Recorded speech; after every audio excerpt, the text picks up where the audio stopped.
જય સ્વામિનારાયણ. જય સ્વામિનારાયણ. ઓય ભાઈ જય સ્વામિનારાયણ. હા ભરતા કેમ નથી તેમ બધા? છો દર્શક મિત્રો, કમોસમી વરસાદના કારણે આ બધા ખેતરોમાં નુકસાન સહન કરવું પડે એવી નોબત આવી છે ખેડૂતોને. ખેતરોમાં પાણી ભરાણા છે, ખેતરના રસ્તાઓ ખરાબ થઈ ગયા છે.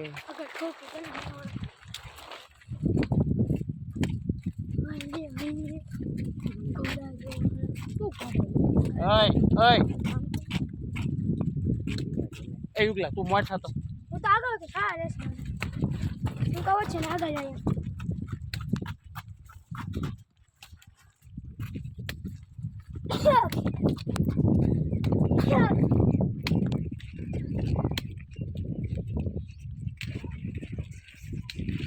સરસ મજાનું એક બાજુ વાતાવરણ સર્જાણું છે અને બીજી તરફ અમે તો રમી છે એમ અમે તો રમી છે બાળકો બહુ આનંદ લઈ રહ્યા છે. હા, વરસાદની મોસમનો બાળકોને જે આનંદ હોય એને ખબર નથી હોતી કે આ નુકસાન કોને કહેવાય.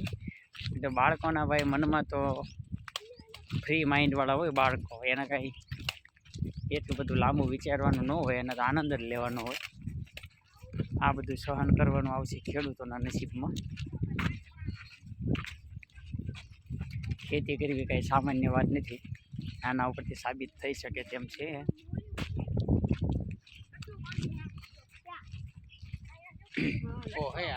જો આ ખેતરના રસ્તાઓ બધા આ રસ્તાની અંદરથી પસાર થઈ અને ખેડૂતોને પોતાના ખેતર જવું પડે.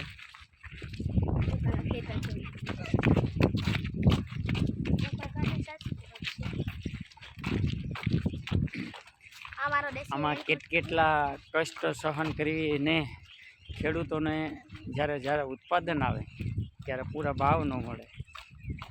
એટલે એની જે વેદના હોય, એની જે પીડા હોય એ ખાલી ખેડૂતોને જ ખબર હોય.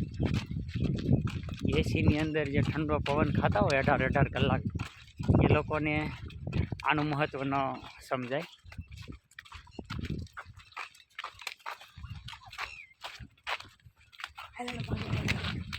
આખી રાત ખેતરોમાં પાણી વાળવાનું એ બધી મહેનત કરીને જ્યારે ઉત્પાદન મેળવતા હોય ત્યારે એના માટે તો એ જ સાચું હોનું લાગતું હોય.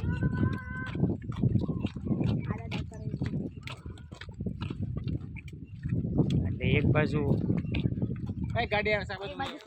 આનંદની વાત કહેવાય કે જે દિવાળીના વેકેશનમાં અહીંયા વેકેશન મનાવવા જે ગામડે આવ્યા હોય એ લોકોને હિલ સ્ટેશન જેવું લાગતું હોય. અને આની વેદના ખેડૂતોને સહન કરવી પડતી છે. એ તો ખેડૂતોના મન જાણતા હોય. આ તો કોઈના આધીન નથી, આ તો કુદરતને આધીન છે, એટલે આ બધું સહન કરવું પડતું હોય છે. જો અત્યારે અહીંયા પાણી જઈ રહ્યું છે કેનિયા રિવરફ્રન્ટની અંદરથી, સરસ મજાનું પાણી જઈ રહ્યું છે. જો એટલી હદે પાણી અત્યારે આવી ગયું છે અહીંયા. તે ખેતરોવાળાને જવાનો રસ્તો પણ અત્યારે અહીંયા ઉપલબ્ધ નથી, કારણ કે આખો રસ્તો પાણીની અંદર ગરકાવ થઈ ગયો છે. ને આ પાણી આમાંથી પોતાના જીવનું પણ જોખમ રહે ને ખેડૂત. ના, આમાં ન ઉતરે, કારણ કે આમાં તો પાણીનું ખેંચાણ હોય છે, એટલે આમાં પગ મૂકવો અઘરો પડે. એટલે આમાં ઉતરવું પણ જોખમી હોય છે. એટલે ખેડૂતો હવે 2-3 દિવસ ખેતરમાં પણ નહીં જઈ.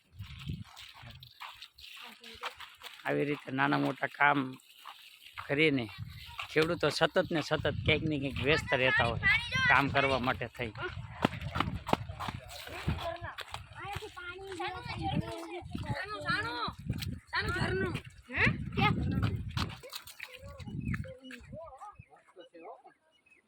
રસ્તાઓમાંથી પસાર થઈ ખેડૂતો ખેતી કામ કરવા માટે થઈને આવતા હોય, આપણને એની વેદનાની 0% પણ ન ખબર પડે.